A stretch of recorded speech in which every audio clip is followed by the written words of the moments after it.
Let's go ahead and kick this thing off. Da-da-da-da. So thank you all very, very much. We've got a whole TV screen filled with people. So that's pretty cool. So we've been conducting these meetings most recently in a hybrid style fashion, both on TV and in person. So whatever works best for you, we appreciate your attendance either way. This is a sales meeting. And so the idea of our sales meetings are to introduce any potential new listings, talk about any new sales, talk about any recent experiences we've had, talk about any coming soons, and maybe introduce an item of value. But most importantly, we want to hear from our core partners about anything new that might be happening in the industry that could be relevant to us and our daily interactions with clients. And so that's the agenda for today. But I want to start, normally I start with core partners, but today is different. So today I want to share this. These are the managers, these are the notes from the managers meeting that was March 3rd in Chantilly. And this is what Jeff Detweiler read. And these are the statistics that I wanted to have for you guys during our awards ceremony, but I forgot. So now I have them. And so I just want to read them because I think they're so damn impressive that 2021, with the pandemic and all, it was such a good year. And so it was a good year for everybody when it comes to housing. And so I just kind of wanted to read through these real quick and just remind everybody how freaking awesome we are, and, how grateful we are. So Long & Foster as a company, $36 billion in sales volume, representing 77,000 buyers and sellers. We helped 9,000 renters get into a home. Thank you, Linda Tab. She had in excess of 20 plus renters last year. Absolutely incredible. As a company, we brought on 1,500 new real estate agents, both new and transfer agents. Pretty cool. Prosperity Home Mortgage provided financing to 30% of all of our buyers, and our settlement companies closed 22,000 loans, or 45% of all of the buyers that Long & Foster serviced last year. So that's a hell of a lot, Brian. You've been busy. So and Dawn, 9,000 new insurance policies. And customers renewed over 90% of our current 60,000 policy portfolio. That's awesome. That's incredible. That's great. Yeah.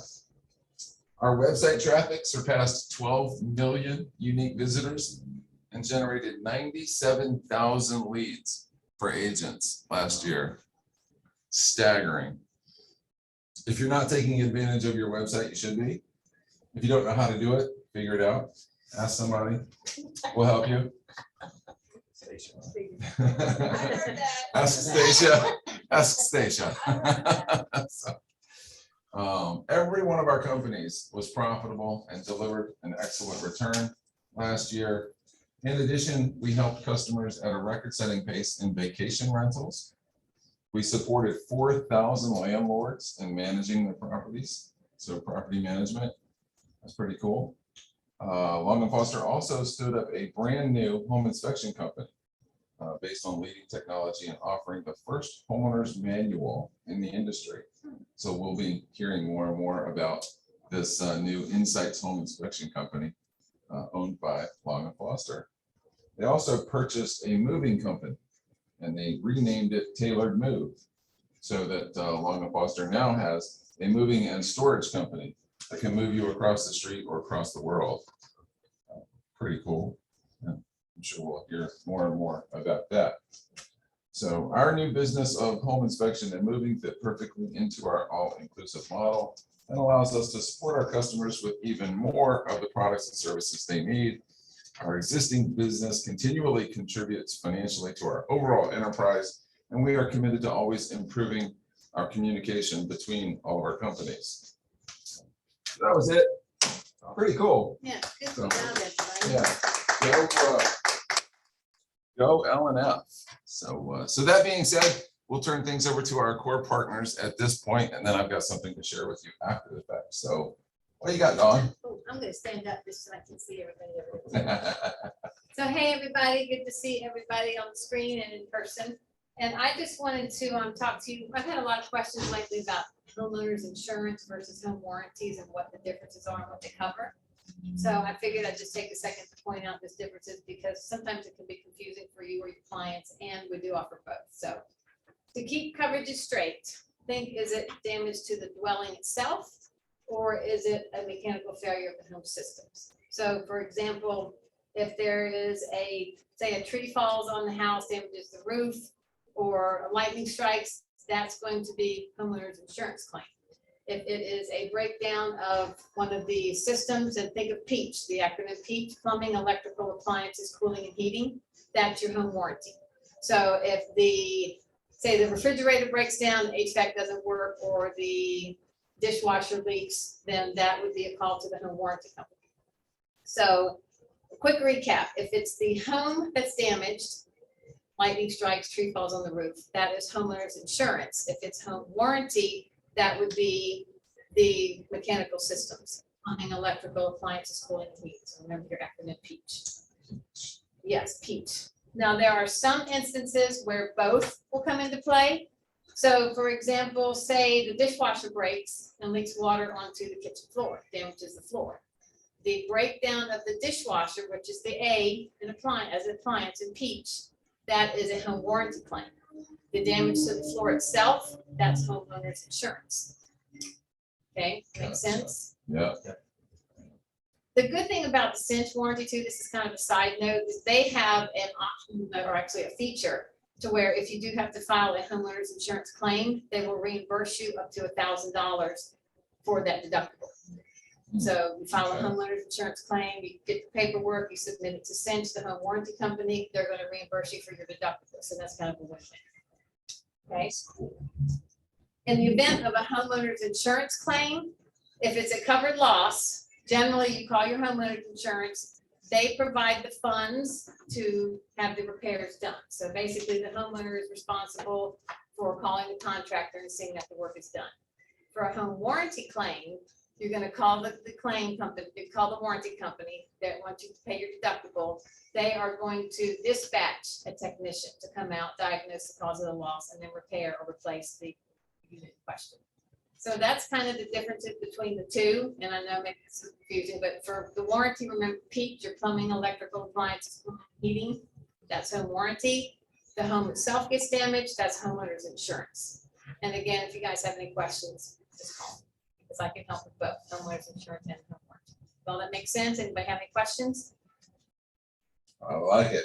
Okay. So Cinch, for those of you who don't know, Cinch is the home warranty company that Long & Foster has partnered with. And so we promote this home warranty. We have a relationship with that company that allows Dawn to help us facilitate the purchase of these home warranties on behalf of our clients and make sure that they show up on the closing statement. And so Dawn is intimately familiar with the Cinch home warranty product. So if you guys do have questions, don't hesitate to reach out to her. These brochures are available here in the office if you'd like to have a couple to offer to your clients. We can still offer a home warranty to our sellers Yes. at the time of listing. Correct. At no charge. Correct. Yeah, so some people might not know that. When you take a listing, one of the benefits you can offer them is a home warranty at no charge to be placed on their home the day of listing. Covered during the listing period to be paid for at closing. Yep. Yep. Sorry, just during the period that you have it listed, like if it's listed for like 30, 40 days. Yep. Yeah, I think they're good for 6 months. If for some reason, I don't think that's an issue now because nothing's staying on the market for 6 months. Right. Then if that's the case, we can renew it for another 6 months. But yes, the entire listing period, and then once the property sells, it converts over to the buyer. But then they have to pay. Right, it's usually paid at closing. Whoever, that can be negotiated in the contract, whoever's gonna pay for the warranty, whether it's, the seller's gonna offer it as incentive or the buyers, sometimes the agent pays for it for the buyers. But yes, paid for it. What if nobody decides to buy it at closing Then it goes away. and nobody paid for it? That's right. If there is a claim during the listing period, Right. usually what they'll do is whichever is less, the cost of the warranty or the cost of the claim, Okay. that's what the seller will have to pay. Okay. Gotcha. In general, how much does a home warranty cost? $650 would get you the fire upgrade with the premium upgrade, which gives you $1,000 of additional coverage for items that aren't covered. And trust me, I have a 6 warranty and that comes in very handy. I've had my HVAC replaced, my water heater, my electrical panel got replaced, and all it cost me was my deductible for the warranty. Pretty cool. Yep. Yeah, very, very cool. And I also have them on PDF. If you guys just want me to shoot them to you in an email, we can do that too. And the other thing too is, you know, if we have an issue or a problem, then there's an escalation team that Dawn can help us communicate with, so that we can get our clients' issues addressed. Yes, correct. So- And I'm not shy about rattling some chains if I need to, if there's something going sideways on a claim that, you know, can be helped, then I'm not shy about that, so. Dawn's not shy. Okay, Cool, that's thank it. you. You're welcome. Thank you. Awesome, good info. Mr. McCarty, how is the title business, my friend? Title business is unbelievable. It is. Hey, I would like to say, it was great seeing you all here on Saturday. I Yes, see a lot of on the screen there, and I know you all were here. yep, Yep. That was a great time, and congratulations to all the award winners. That was amazing. Shortly after that, we had our sales in Chantilly, so I'm really getting back on track because I was gone almost all day Monday and Tuesday, and you know how the traffic is when you're coming back from that. miserable, Northern Virginia, it's an experience. yes. So I have a lot to that I'll be sharing as the time goes on, but it won't be all today. We got introduced to, we got a new VP of sales, and you may know him. He was a real estate broker, Dan Pierre. He was a broker up in Northern Virginia for 15 years. He's going to be teaching us how to see it more from a brokerage side. And I think that's going to be helpful. But he also came from a hotel background. And one thing that impressed me too was talking about service, how we can improve service. So we're all, you know, it's a service industry. So he was in the hotel business, then went into the real estate business, did really well. Now he wants to lead us in the title VP of sales. So I think he's going to have, I don't know if he's going to come to meetings, follow me around, help me with closings, but he's going to be a good resource for us. Is he, is Mike Maddox still the big cheese there? Mike Maddox is still the big cheese, but he hired him as the VP of sales. Okay, So we were introduced to him, and so we'll be hearing more from him, I'm sure. okay, cool. So then we had a thing on our tools. Is anybody using our calculator or cost calculator? I am, You are. yeah, I love that thing. They come up with some new, I see Kelly Foster, you use our calculator. But they've added some more things on that you guys may not know. Estimator tools. And a couple things that caught my eye was a sell to net calculation and a seller multiple offer calculation. Oh, interesting. So they're on there. If you need help with those, let us know. But those were new to me. So they're trying to make it all easier. So I'd encourage you using the calculator. I know Kelly, you use those quite a bit. The calculator. I see your name, but I don't see your picture. But so Yeah, it's an awesome tool. what do you use, the seller net sheet? Yeah, I use the seller net sheet for every one of my sellers, and then when I get the offer in, I go back and redo it, and I make them initial it so they know what their numbers could be. And as you know, I'm usually pretty close to my numbers. The only thing that usually changes is they always give you the wrong payoff because they forget about that extra month of interest. Right. Well, yeah, you're very close on all your estimates, which that's great.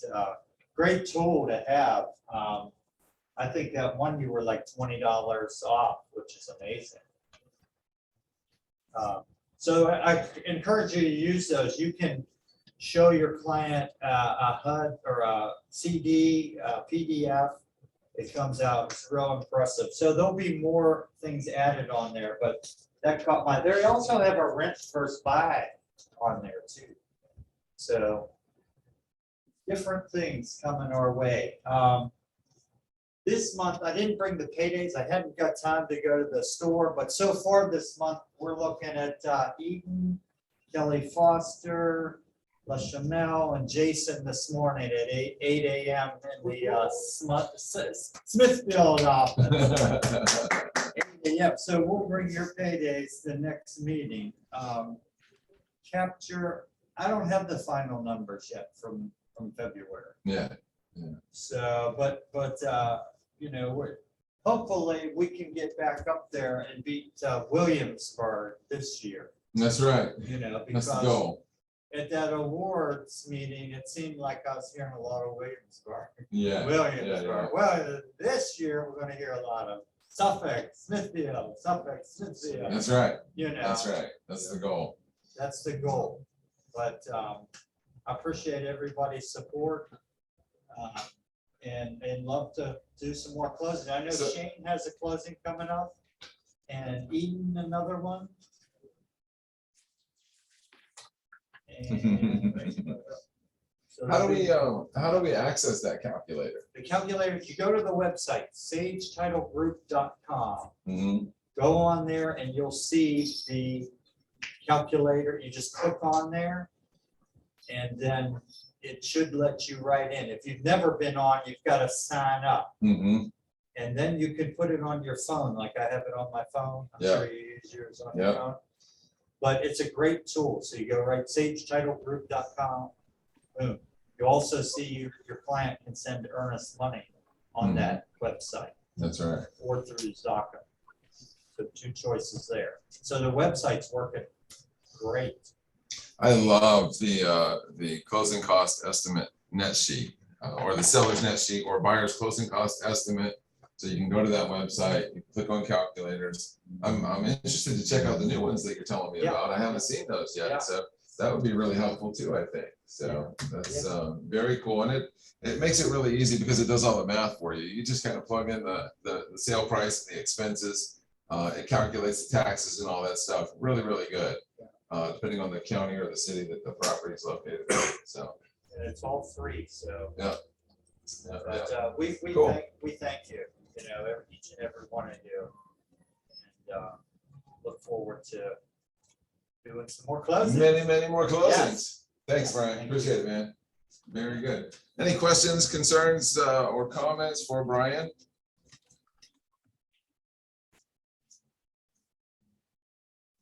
And don't all try to speak at once. I know you're all muted. I think Kelly was saying something about you. Oh, Jason, hey, Yes. I had to unmute myself. I get asked that many times, mute myself. Just wonder, Brian, is there a way, how do we get the app on our phone? Like, do we have to register as an agent? Because I'm up on your page, but it looks like that's for the common folk. Well, you go on the website and you're able to save it to your phone. I can't walk you through all the steps, but you should be able to sign on. Okay, Go to the website on your phone. yeah, and then right. Bookmark that page, that Okay. home page, and then save your little bookmark to your desktop on your phone or your tablet, like Marilyn uses, an iPad, I think. And you Yeah, and you I have put to it select on mine. Brian. Yeah. You have to select Brian, and Brian's in the Kempsville. You have to select the location. Okay. Yeah. Thank you. I put mine on like 10 years ago. I know, yeah. So I Yeah. honestly forget the steps, but most people have it on their phone. Yeah. Okay. So, but if you have any problems, so call our office. There's a lady there, Kelly Cass, can walk you through it. Okay. 640-8390. She will walk you through it. It's pretty easy though. Mhm. Mhm. Thank know. you. Cool, Thank you. cool. All right, so a couple of announcements. If you guys didn't see in our private agent only, office only Facebook group, my sister-in-law, Christina, has started a transaction coordinator business. And so she's obviously really excited about that. So if you or an agent you know would be interested in having the help of a transaction coordinator, feel free to reach out to Christina. It's in the contact information is in the private Facebook group. And of course, we can share that information with you as well. Josh is on here, so I'm sure he knows how to get a hold of her. And of course, my mom's on here. So, but I'm sure it's phone or email, and they will kind of walk you through all of the details and all of those things that are included as services provided by a transaction coordinator. So make sure to check that out if that's something that you feel like might be interested in going forward. Do you want to add anything to that, Josh, or? Yeah, I'll add something. For the loan and foster agents that have the case sheets and stuff that need to be done after you're ratified. If you ever struggled with doing a case sheet, or the fact that the case sheet system has changed, she's also doing the case sheets and stuff for you too. So from ratified to closing, she'll get the case sheet done, everything else organized and set up along the way. Cool. I'm looking forward to it. I don't have anything to give to her right now, but I think it's going to free up a lot of my time to do more lead generating and do more face-to-face contacts with potential clients. Because, let's face it, we all, the most important thing is to get to the closing table, but staying in touch with the home inspectors and the buyers and the sellers and ordering the termites and doing all that, organizational part of it takes a lot of time. So I'm looking forward to handing my things over to her. So. Very good. All right, one more reminder here, guys. I'm going to share my screen. So you should be looking at the Getting to Gold Long and Foster Mentorship Program Agent Guide. This is extensive. It's detailed. It is well thought out, I think, and well put together. It can be, I think, a great tool for some of you who are new to real estate and aren't sure what you need to do and when you need to do it. So this is obviously it's available to everyone. However, it's designed for the new agent, new to business, new to selling real estate, new to creating a business out of thin air. And so there's a lot of content in here that is available to you guys. So we have two mentors. Obviously, our mentor for the Smithfield location is Kelly Alpert. She is available to help you to answer questions, to provide as much value to you as possible. So feel free to reach out to Kelly if you have mentor related questions. And then of course, for Suffolk, our mentor is my mom. So feel free to reach out to her. If you'd like more information on our mentor program, you've got to set up an appointment, obviously, to meet and talk about what your expectations are, because I think that's where most frustration sometimes comes between people who have different expectations. And so it's really important that we have that initial meeting and talk about what each party expects of the other. So that's really the first step. Reach out to your mentor, given the office that you're in, and set that initial meeting so that you can talk about what it is that you want, and the mentor can talk about what it is that you'll get. That was kind of fun. Jackson, what are the costs for the, or where do we find the cost for the transaction coordinator, and is it a cost for this mentor? Yeah, program? so the mentor program, the way it's written, the way it's designed is that you will pay a referral fee for any closed transaction to the mentor for literally holding your hand through the process of working with a buyer and or a seller. And the program is designed so that it's a referral fee on 3 transactions. Generally, it's your first 3 transactions because it's designed for new agents. But again, it's completely negotiable. And so that's something that maybe you could talk to the mentor about if you've never done a listing before. Maybe you want help with that. Maybe you want listing presentation, or maybe you want, if you've never worked with a buyer before, maybe you want, the help putting together a buyer consultation and or the home inspection process, the termite and moisture process, and what all this means and how it all fits together. So the program was designed for a 25% referral fee on the first 3 transactions. But if you wanted to get more specific, talk to your mentor. I don't know about specific costs as it relates to the transaction coordinator. So you want to reach out to Christina for that. Okay, thank you. Josh or Jason, I think it's important. I think it's important to say too that like what you're showing right now is the PDF, but this is an interactive. So while you would meet with us, depending on your office, you would meet with us in the beginning to go through everything. We then send you this in flip book, okay, so that you can flip through the pages, you can check off the tasks that you do. So there's one initial meeting, but the rest of it could actually be done by Zoom meetings if you prefer. But the idea is that, we will help you. We will go to you when you take your first listing.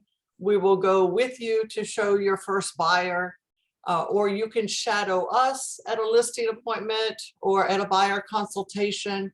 So it really is to have hands-on interaction with customers, clients, and a seasoned agent to kind of get those butterflies out of your tummy and get you up doing income producing activities as soon as possible, so that you're not just, thinking, well, what do I do next? What do I do next? This is a step-by-step of, okay, this is what you're going to do, and this is how you're going to do it. And, within those first 3 transactions, you should have a good understanding of listings, buyers, open houses, everything. Okay? Good. All right, Yeah. thank you. Yeah, hope that helps. Good. One more thing I wanted to share with you guys, and that was, I know Kelly Foster's going to love this one. Source of income. So those of you who have been around for a little while, there was this big thing earlier this year. Maybe it was last year. It was probably last year. Yeah, April of last year. So it's a year old now, about discrimination, fair housing, and how source of income fits into all of this, because the Virginia Fair Housing Authority passed this new regulation that says you cannot discriminate based on source of funds. And so there was a lot of confusion around that. Does that mean we can't encourage our sellers to choose a conventional offer over a VA offer, for example? Maybe they think that, for whatever reason, this FHA is better than a VA, or vice versa. Maybe they think the VA is better than an FHA. And so the concern was that we weren't going to be allowed to have that conversation with our sellers. And so there was a lot of speculation as to what this rule meant. And so if you have a Long & Foster email address, you should have received this email from Nick D'Ambrosia the other day, who is all of our principal broker. So I would encourage you to go back to that email and read this document from top to bottom so that you're familiar with the terminology and who can and who cannot discriminate based on the source of funds. The big idea, the big takeaway here is that it was intended for those professional property owners. So those people who own more than 4 rental properties, for example, are not allowed to discriminate based on source of funds. And so in parentheses, when it says source of funds, you can interpret that as Section 8. And so, a lot of people will choose not to make their homes available to those people collecting Section 8. because there are additional hurdles and hoops that the property owner has to go through. The home has to be inspected. The home has to pass an inspection in order for it to be eligible for someone who receives Section 8 assistance or a voucher to rent that property. And so that's kind of why they provided this additional clarification around who can and cannot discriminate. But it's basically designed for renters, and it only applies to those people who own more than 4 rental properties. So if it's, John and Jane or Sarah and Sally, whoever, down the street who want to rent their house, they can say, we're not going to make it eligible for Section 8. They can discriminate against it because they own 4 or fewer properties. But if it's an apartment complex or an investor who might own multiple rental properties, they cannot discriminate based on source of funds for any of their properties. So this is a really, really enlightening document. I would encourage you guys to go back to your email. It even breaks down some examples and talks about what does and does not apply. So one of them, sellers may consider financial terms and conditions from the prospective purchaser. So it says that in big bold letters. So it doesn't necessarily apply to sellers buying and selling. It was really written to clarify the professional renters or landlords' obligation to not discriminate. Any questions about that? And again, you can always go back to your email. We can also send this out so that you have it. But this is something that Nick just sent out the other day as a reminder, because you may very well run into a scenario where you're talking with someone who owns 5 or 6 or 7 homes, who doesn't want to make his home eligible for Section 8, and you may have to show him this document. Say, unfortunately, you cannot, as a professional landlord, discriminate. Cool. Okay. All right. And let me see. I don't know if you guys can tell, but if you look to the far back side of the room, we want to welcome Mrs. Betsy Leahy back to the office. Woo! Been out for a minute, but she's back in the office today, and we're so grateful to have her. Thank you for being here.